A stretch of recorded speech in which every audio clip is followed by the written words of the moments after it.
Bom dia, boa tarde, boa noite. Esse é mais um episódio dos Agilistas, que é o seu radar de inovação, tecnologia e negócios. Eu sou a Marcela e eu tô aqui hoje com dois convidados muito especiais de uma das marcas que é uma das queridinhas dos mineiros e super presente. Duvido você adivinhar qual que é que tá em toda esquina. Eu trago dois convidados, eu vou preferir que eles se apresentem. Então, bem-vinda, Raquel. Raquel Rolfes. Obrigada, Marcelo, obrigada. Eu sou a Raquel Rolfes, eu sou diretora de tecnologia, gestão e controladoria da Drogaria Araújo, que é certamente a queridinha dos mineiros, e sou diretora também do Digital, junto com o André. E ela já deu spoiler, né? O André Gifone. Bem-vindo, André. Obrigado, Marcela. Obrigado, Ramon. Prazer estar aqui. Eu sou André Gifone, diretor de estratégia digital e clientes da Drogaria Araújo. E do meu lado, como sempre, né, o Ramon Finelli, nosso diretor de negócios. Tudo bem, Ramon? Tudo bem, tudo bem. Prazer estar aqui hoje. Como um bom mineiro, né? Quero conversar bastante aí sobre essa história, que é super interessante. Eu tô super animada e eu, só adiantando o tema, né, assim, a gente queria entender um pouquinho mais sobre a colaboração estratégica entre as áreas de negócios e tecnologia. Para a Drogaria Araújo, que já sabe fazer isso há muito tempo, né, que opera com uma base de inteligência de dados, gera eficiência e uma experiência superior para o cliente, né? Então, em uma empresa centenária em franca expansão. A Drogaria Araújo foi fundada em 1906 em Belo Horizonte e acaba de completar 120 anos. E não é uma centenária qualquer, né? A gente está falando de uma marca que atravessa gerações inovando, mantendo-se jovem e presente na vida dos mineiros. Foi ela quem criou o primeiro plantão farmacêutico noturno da cidade. Foi ela que criou também o Drogatel, que é considerado o primeiro telemarketing do Brasil, o primeiro drive-thru do setor, estabeleceu um dos primeiros serviços de delivery que temos notícias, implementação do conceito de drugstore, experiência multicanais, tudo construído ao longo de 4 gerações numa empresa familiar, com a mesma inquietude criativa do fundador Modesto Carvalho de Araújo. Então, gente, eu queria começar com uma pergunta que eu acho que é a pergunta de milhão, né? Qual que é o segredo de uma marca centenária para continuar com carinha de 10? Não tem segredo, não. O segredo é trabalho, mas uma coisa que a Araújo sempre se orientou é ao cliente e ao resultado. E olhando isso, fica mais fácil para usar os meios necessários do momento para tangibilizar resultado e encantamento de cliente. Encantamento de cliente na Araújo é uma coisa muito simples, é o cliente encontrar o que procura. Então tudo gira em torno disso. Encontrar o que procura de uma forma mais fácil, por isso a presença no digital, né? Tem que estar no celular, no marketplace, na esquina mais perto de casa. E ao longo do tempo, com essa visão e com uma visão de corredor de maratona e não de essa visão que vai fazer IPO e o mundo acaba daqui a X dias, tem uma construção de longo prazo e muito trabalho aí, além de uma gestão e uma visão muito especial do presidente da empresa, né, o seu Modesto Araújo, a partir de 2004, assume a presidência da Araújo e consegue evoluir com tudo isso, né? Mas não tem essa resposta, não vai ter, né, Raquel? Não tem. Assim, a gente brinca que é 99% de transpiração, 1% de inspiração, mas é isso mesmo. Assim, tem muito trabalho duro, uma vontade genuína de atender bem o cliente, de cuidar da saúde do mineiro. E isso foi sempre o norte para a gente, né? A Araújo sempre foi inovadora no modelo de negócio, mas muito pé no chão de entendendo tecnologia, entendendo as inovações como forma de chegar ao cliente da melhor forma. Isso sempre nos norteou e a gente sempre teve esse propósito muito claro de colocar o cliente realmente à frente das nossas decisões, mas que as decisões fossem muito pautadas em fatos e dados, com muita gestão, com muito foco em resultado, para a gente não entrar nos auês aí. Não, e é muito interessante vocês falarem sobre foco no cliente, né? Porque muito se fala disso há um bom tempo, né? E muitas das empresas se perdem, né? Com relação à sua estratégia, com relação a, de fato, como ela vai entregar valor para o seu cliente, muito por essa perspectiva de querer adotar coisas que de fato não estão conectadas com a sua estratégia, né? Seja de tecnologia, processo ou até alguma outra evolução a nível de negócio. Mas no dia a dia, né, para você manter esse foco, né, como até o André comentou, é uma maratona, é um trabalho de consistência diário, né? E pensando que, né, em grande parte do mercado hoje, a gente observa que áreas de de tecnologia são desconectadas de outras áreas tão importantes como, por exemplo, marketing, outras áreas que estão ligadas ali à unidade de negócio. Como é que para vocês também conseguir criar um ambiente de convergência, começar a trabalhar junto e, se possível, contar como é que é um pouco dessa dinâmica nessa perspectiva para a gente? A gente podia responder aqui de forma romântica, que a gente definiu uma estrutura que fosse pensada nisso desde o início e tudo, e buscamos benchmarks e tudo, mas a verdade, vou contar um pouco dos bastidores ao final de 2019. Ao final, a gente final de 2017, início de 2018, a gente criou um lab para começar a tentar dar uma acelerada nas inovações na Araújo. Era um lab que era coordenado ou tinha participação do marketing, de tecnologia, de uma área de projetos, e ele era um centro de custo rico da TI para furar a fila da TI, uma TI afogada, completamente imergida num mundo de sustentação, assim, e com um batido pesado, assim, a área de tecnologia, da operação no setor de varejo é intenso, né? E aí a gente criou essa área para tentar dar um fôlego e trazer luz para a inovação. A gente conduziu o ano, né, André, dentro desse lab, tentando trazer uma visão de negócio, começando a engatinhar ali. E aí, ao final de 2019, eu ia assumir a área de tecnologia e o André ia assumir a área do digital, de venda digital, né? Os canais digitais tinham uma representatividade até então pequena na Araújo. A gente respondia por 2,5% do faturamento, faturava por volta de 40 milhões de reais. E aí o lab ficou naquele meio do caminho de quem vai ser o lab. E aí eu chamei e falei assim, a gente precisa trabalhar junto. Ainda brinquei com ele, falei assim, a gente precisa casar. Eu tô aqui para te pedir em casamento, porque assim, não vai dar certo eu cuidar de tecnologia, você cuidar de venda digital ou do digital, sem que a gente esteja muito casado, porque uma coisa é totalmente conectada à outra. Como é que nós vamos fazer isso dar certo? Como assim uma área com 2 donos? Falei, André, não sei como a gente vai fazer, mas nós precisamos fazer isso dar certo. E aí a gente foi aprendendo a fazer isso. Então, assim, desde o início a gente já nasceu, então, o digital, que até então estava cuidando de venda digital, entrega last mile e dessas inovações. E a gente foi, ao longo do tempo, ajustando essa estrutura, mas sempre com essa ideia de que negócio e tecnologia precisavam trabalhar juntos. A gente já ajustou a estrutura de várias formas para a gente melhor trabalhar e azeitar isso, mas a gente sempre teve essa ideia de que era possível fazer. E eu lembro que o primeiro questionamento que a gente teve foi: cachorro de 2 donos morre de fome, as pessoas não vão entender a quem elas se reportam. E por incrível que pareça, isso não, assim, para as pessoas que estão nessa estrutura, isso nunca foi um problema. A gente sempre teve muito alinhado, a gente tinha um combinado com a equipe que era igual em casa. Se você pergunta para o seu pai, você não pode testar e perguntar para sua mãe. Muito bom. Não faça isso. E isso sempre funcionou bem. Então, assim, embora no começo fosse confuso para quem estava de fora, assim como assim, uma diretoria compartilhada, para a gente isso foi sempre muito fluido e para a equipe também. Então, eles sabem a quem recorrem, sabem que ali você não tem como, então tecnologia está falando de negócio, compartilha as mesmas métricas, compartilha as métricas de negócio. Ao final de 2024, a gente criou uma área de jornadas em que a gente seleciona as principais linhas, o que a gente quer de fato, quais são as principais jornadas que a gente quer revisar e que a gente quer inovar pensando no cliente. E aí sim a gente está trabalhando junto, chamando as áreas de negócio, chamando as áreas de tecnologia para construir esse futuro juntos e aí desenhar o que será, e a partir de uma priorização clara de que a gente quer melhorar a experiência do cliente, de que a gente quer melhorar a entrega e de que a gente precisa trabalhar junto para que a gente possa construir isso melhor.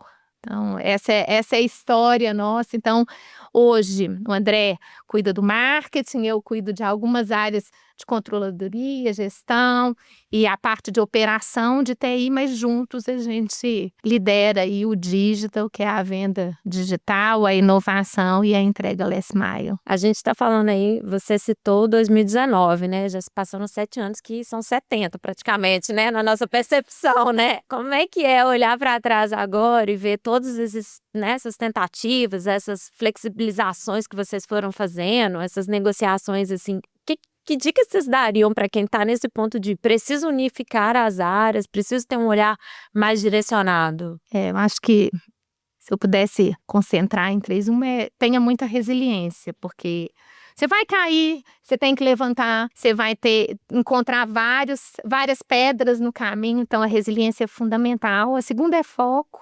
Não adianta querer fazer tudo ao mesmo tempo, então defina as prioridades, mantenha foco e saiba que escolha significa renúncia, então fique tranquilo com as renúncias que você faz no meio desse caminho, né? Mas hoje vocês ainda operam numa lógica de lab ou vocês Não, a já gente mudaram opera completamente o modelo? completamente, não Desde tem o mais casamento. lab. Desde o casamento nós não temos mais lab, nós temos esse modelo. E como é que se juntou com a estrutura anterior, assim? Como é que é hoje? É importante entender a virada do lab dentro do negócio, porque o lab era uma área de retaguarda. E uma empresa de varejo, o que vale são as unidades que geram resultado, inclusive na maioria das empresas desse planeta, né?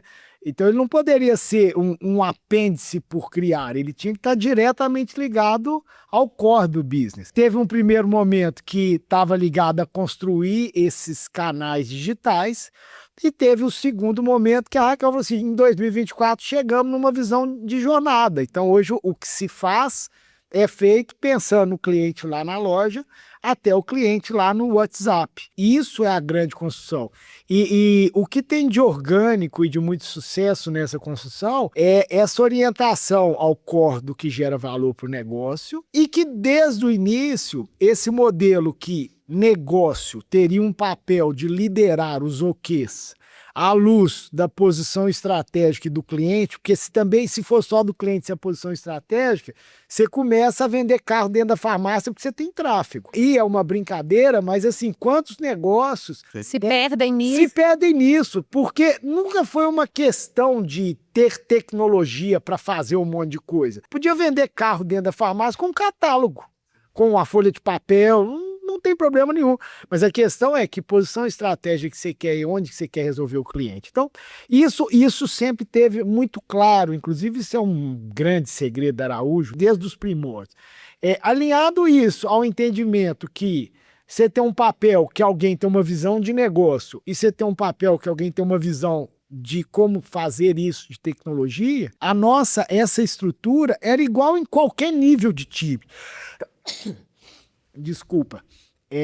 Antigripal. Araújo tem, né?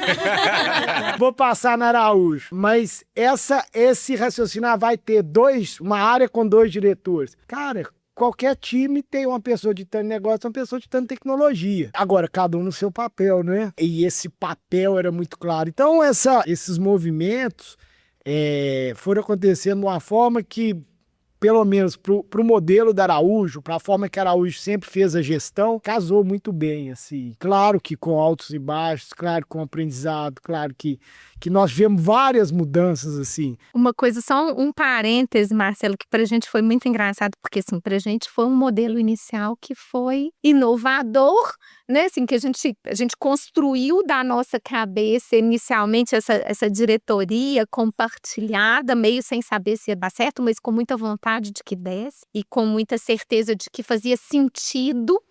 E aí a gente fez um curso em 2014 e vimos na academia um estudo de caso falando e dando nome a uma estrutura dessa. Então, aqueles que precisam de validação acadêmica para uma estrutura dessa, existe um nome, chama Two in a Box, citado inclusive numa faculdade de referência, uma instituição de referência mundial aí, como uma estrutura que dá certo para fazer alavancagem e inovação com foco em resultados. Interessante. Essa era uma curiosidade que eu tinha, até porque essa divisão, né, na indústria de tecnologia, né, de digital e de, né, sustentação, ou TI mais tradicional, ela é uma estrutura que eu já vi em vários lugares, né? E até tinha algumas brincadeiras do tipo, ó, o pessoal do disto é tranquilo, trabalha num ambiente mais divertido, não tem a pressão do dia a dia, né, de uma operação como uma TI tradicional, mas eu não tinha conversado com ninguém, né, assim, além de conhecer o caso de vocês, que tivesse conseguido colocar isso de pé, assim, sabe, de fazer uma transformação desse tipo.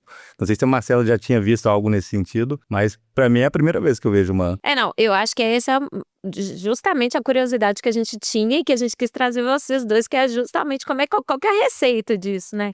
Eu tenho uma dúvida também muito forte, que é o seguinte: tem 120 anos a empresa, né? Não é tão assim, vocês falando, parece que qualquer empresa pode ser customer centric e falar, vamos nós dois juntos definir, mas a vida do dia a dia, vocês têm que lidar com um monte de oportunidade de inovação de um setor que é super concorrido, né? Um varejo explodindo, crescendo loucamente, com um sistema legado, te puxando para trás. De repente, a questão da gestão de dados para gerar inteligência e tomada de decisões. E aí, como é que é na prática isso? Definir para onde que vocês vão e o que vai ser prioritário? Porque se você for olhar, dá vontade de fazer inovação o tempo todo. Mas enquanto isso, você também tem que ir trocando as peças do que está funcionando ali, né? E é isso, assim, a gente anda de bicicleta e de carro ao mesmo tempo. A gente tem um processo orçamentário que acaba nos norteando. Assim, a gente tem, primeiro, uma estratégia muito clara de onde a gente quer ir. A gente orienta o nosso orçamento para cumprimento dessa estratégia, faz nossas escolhas e desdobra essas metas na organização para a gente manter um foco. Então, a gente olha quais são as grandes coisas que a gente quer fazer no ano, alinhados a essa estratégia. Vocês trabalham com ciclos anuais. Trabalhamos com ciclos anuais e aí depois com ciclos trimestrais para fazer o desdobramento disso, mas com a clareza anual do que a gente quer. E aí, assim, as modernizações de legado, as inovações, elas são sempre orientadas para atingir essa missão. Então, eu preciso de escalabilidade, eu preciso de disponibilidade para atender a esse objetivo. Então, a gente tem essa cultura de definir a estratégia, transformar isso em metas anuais e desdobrar isso para os times, que nos ajuda a ter foco no dia a dia. Porque é isso, o que não falta são pedidos. E aí, o que a gente precisa é de um processo de priorização muito forte, né? E isso nós conquistamos com a evolução e maturidade do modelo. Então, assim, se a gente tivesse que quebrar em 4 estágios, nasce um lab apartado, o lab transforma em unidade de negócio, de receita, tendo os canais. Novas receitas, né, provavelmente. De novas receitas, sim, porque eram novos canais, não existia app, não existia clique e retire, não existia WhatsApp. Aí a gente começa a fazer esse movimento, o terceiro movimento, que é a visão da jornada da empresa, seja o cliente na loja. E esse ano, nós trabalhamos junto com todas as diretorias. Então, assim, como a gente define, os projetos agora estão definidos à luz do planejamento estratégico, das nossas necessidades de melhoria. Então, assim, se hoje, como 2 dá certo, essa pergunta já ficou, porque nós temos mais trabalho com o Bruno, que é o diretor comercial, é mais um diretor, ou com a Silvinha, ou com a Cris, do que projetos próprios. E aí você tem 3, mas com papéis muito claros, assim. Nós estamos rodando a metodologia, como é que a máquina, a esteira funciona, né?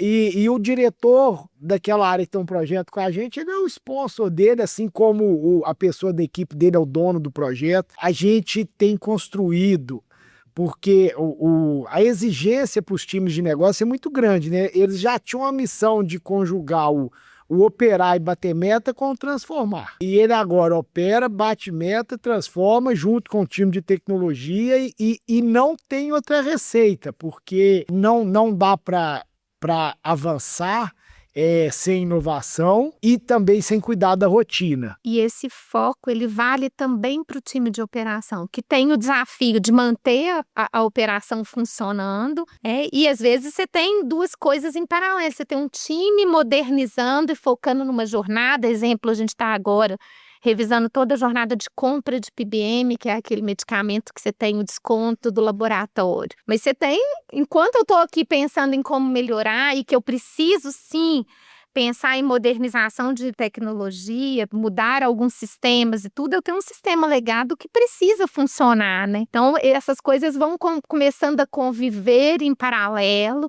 O time de sustentação também participando da construção do novo, mas essa modernização, eu não escolhi modernizar o sistema de PBM à revelia, eu escolhi porque ele é importante e ele entra numa priorização de modernização porque ele é importante para a jornada e para atingir a estratégia. É muito interessante escutar vocês, porque assim, escutando parece que é fácil, né? Sempre parece. Mas tá muito evidente que vocês estão trabalhando numa perspectiva de criar também uma competência organizacional muito menos frágil, né? E até usando a tecnologia como sendo uma capacidade distribuída, né? Que é hoje até uma das coisas que muito se discute, né? A tecnologia não pode ficar numa área restrita.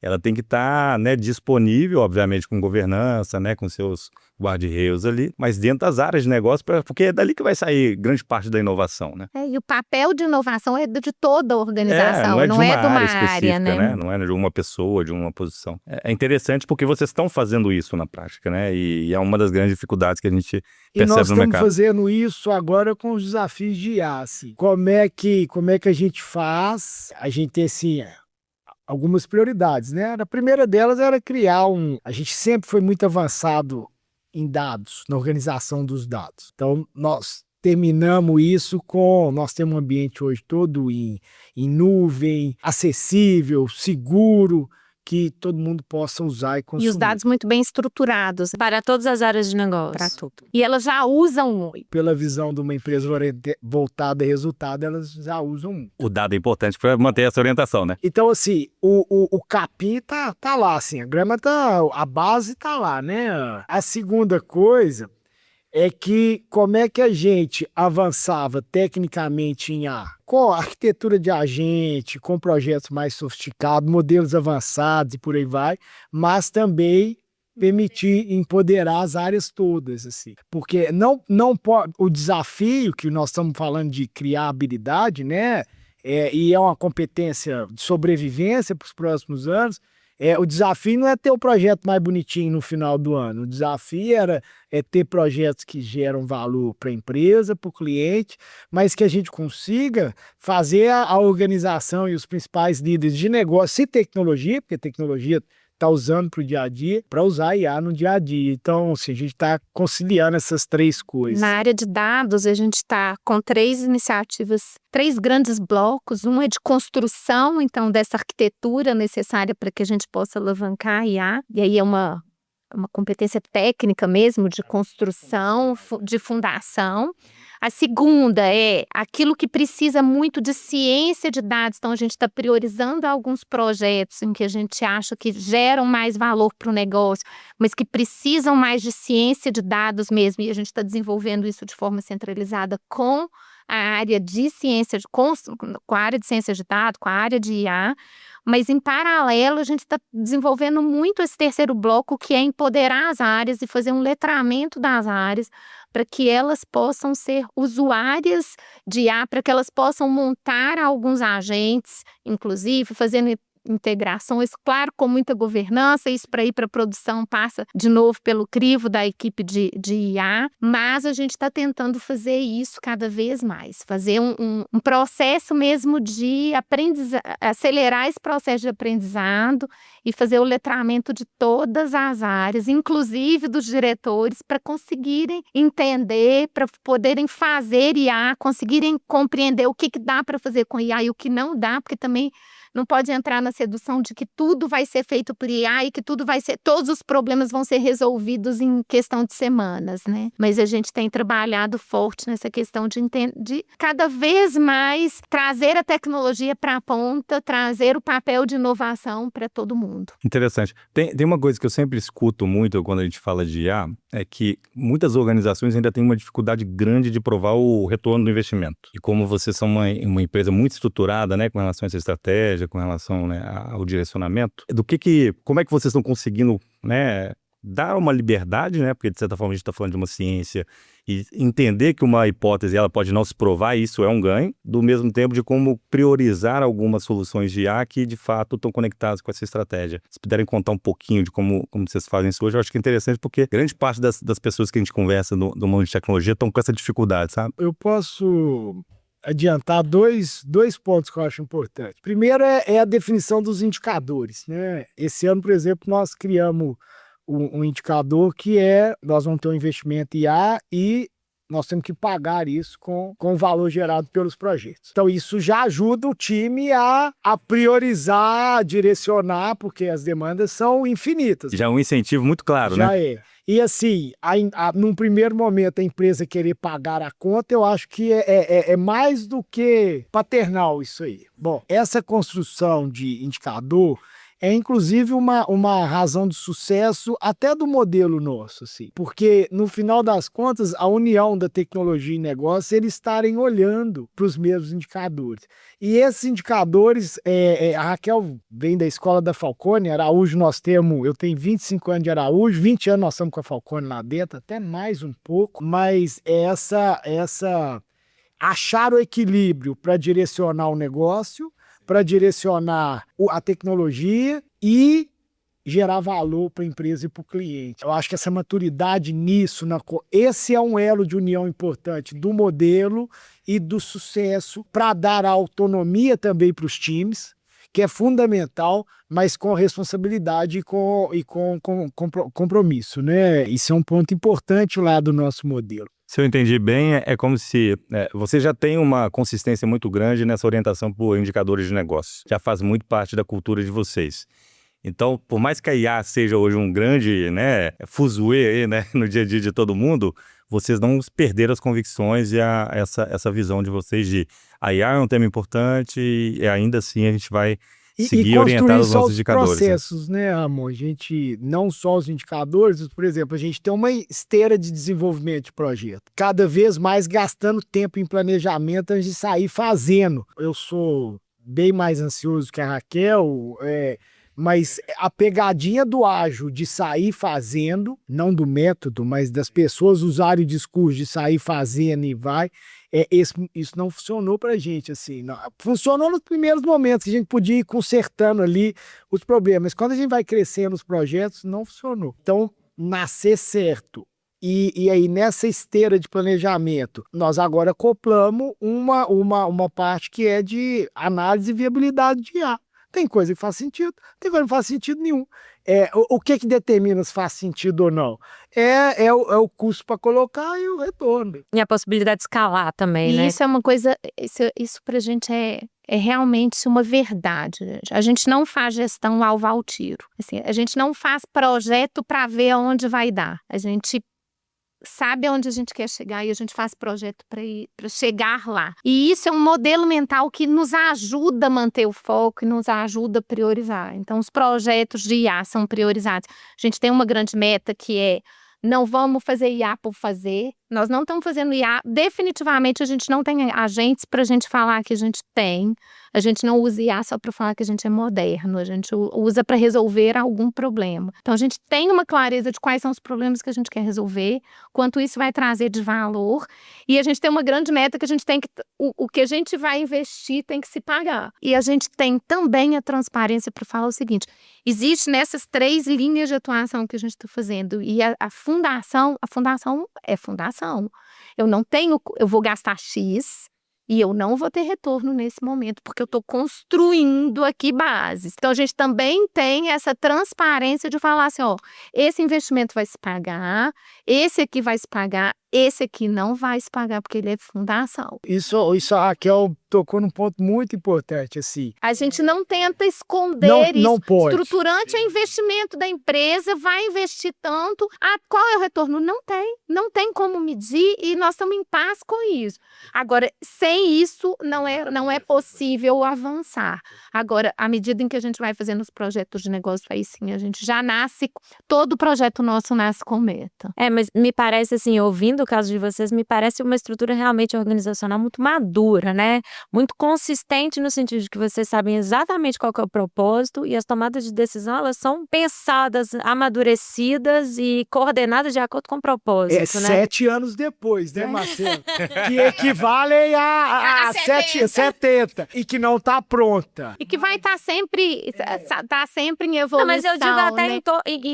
em relação ao sistema, né? Assim, esse ano nós fizemos essa última virada, que é conectar todos os projetos estratégicos aos desafios do digital e de cliente. Bom, mas foi esse ano, tem 2 meses, né? Tem projeto que nós estamos aprovando, mas é a construção, né? E essa construção, a empresa precisa dar tempo para ela, porque querer atropelar esse tempo, até a visão do resultado, é o que a Raquel falou, tem coisas, gente, que... Mas dá um alívio você trazer esse ponto, porque eu acho que quando a gente está falando de IA, né, assim, a gente está, 3 anos que a gente está falando de IA sem parar, e cada hora uma nova ferramenta, um novo lançamento, e aí a guerra das big techs, etc.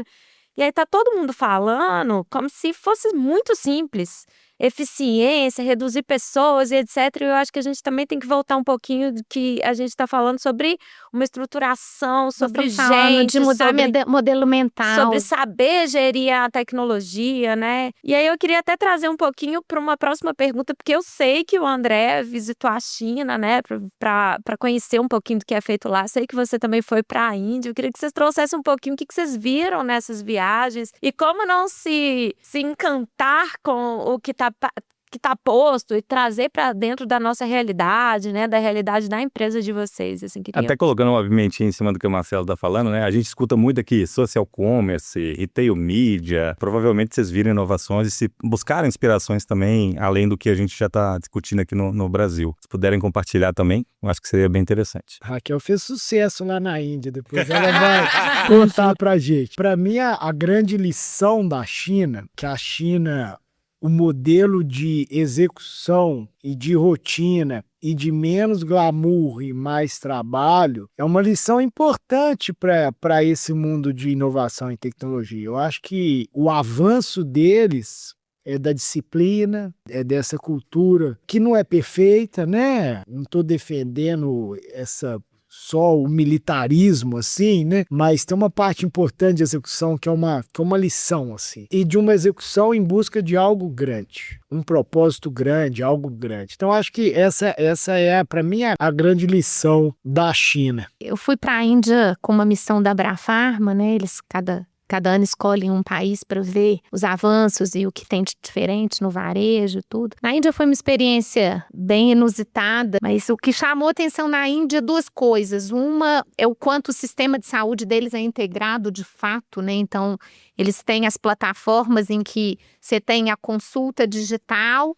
ele faz a consulta médica para já... É quase que uma forma de embarcar a receita para já vender isso dentro das plataformas ou das farmácias online. Então, você tem muito essa questão e eles precisam disso por uma população gigantesca com serviço precário. Então, eles usam muito a telemedicina associada à farmácia e usando o outro para alavancar os negócios e um sistema absolutamente integrado de saúde, né? E, ao mesmo tempo, com tanta tecnologia, porque ali você tem um polo de tecnologia, de aceleração de tecnologia, quando você olha nas operações como uma mão de obra muito barata, você olha nas operações de retaguarda e nas operações de logística, tudo muito manual. E aí você vê esse conceito imbuído neles de que, assim, por que é manual e por que o CD não é automatizado e tudo? Porque eu não uso tecnologia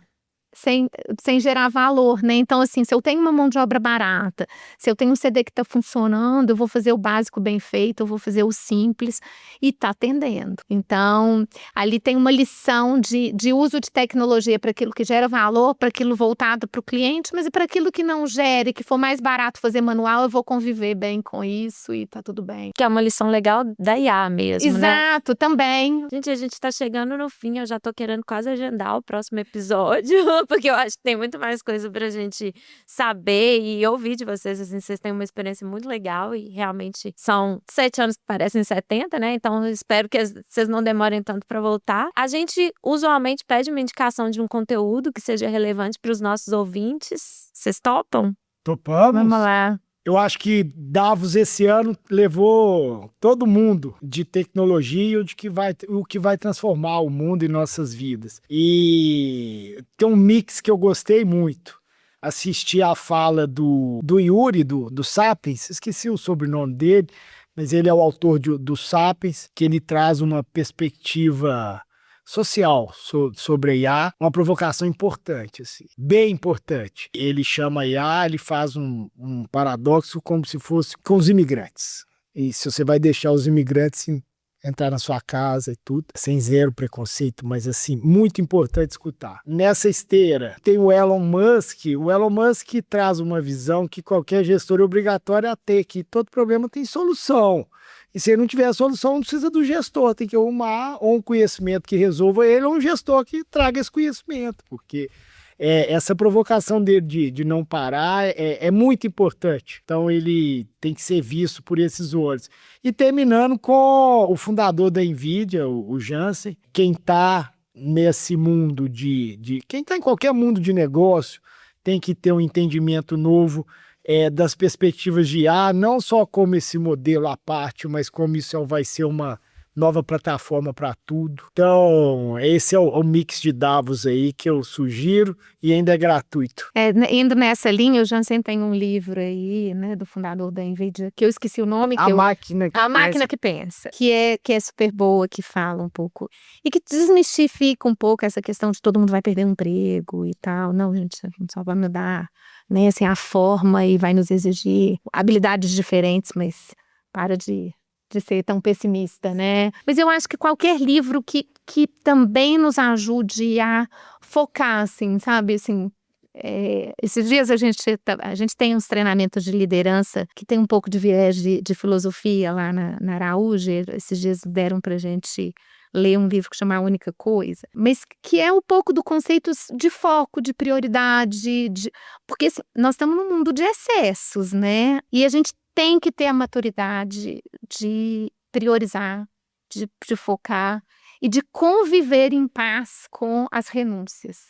Porque, sem dúvida nenhuma, escolher é deixar para trás algumas coisas e falar.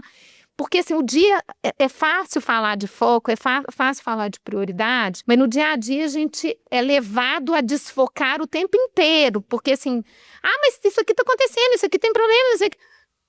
Eu sei, mas eu estou fazendo isso.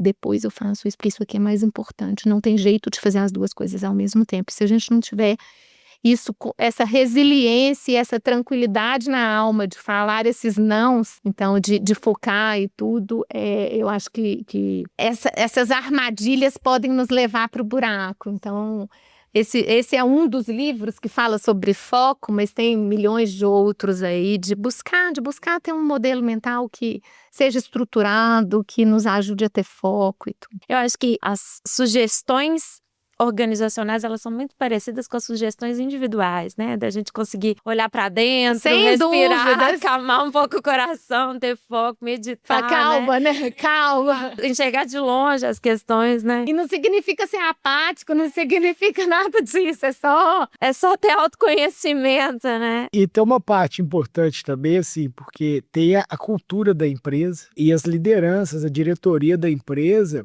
tem essa visão, né?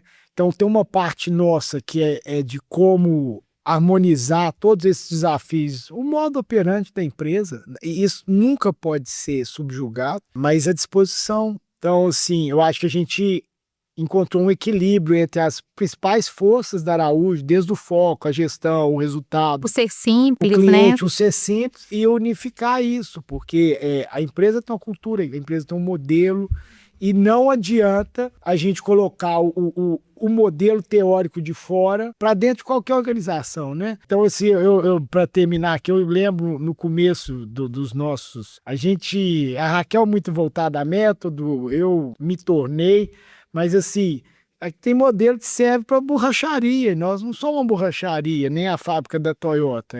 Tem coisas boas que tem que ser aproveitadas. E a gente tinha essa coisa boa que era o PDCA vindo da Falcone, né?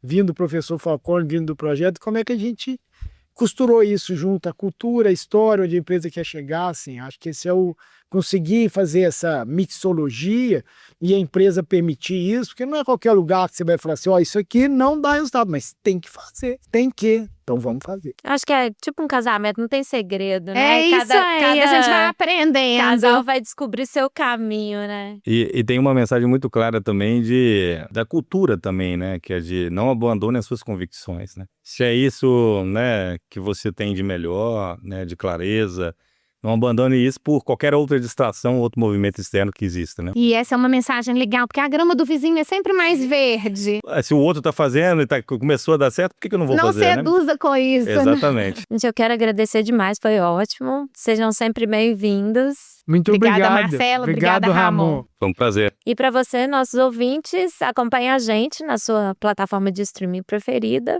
E é isso. Até mais.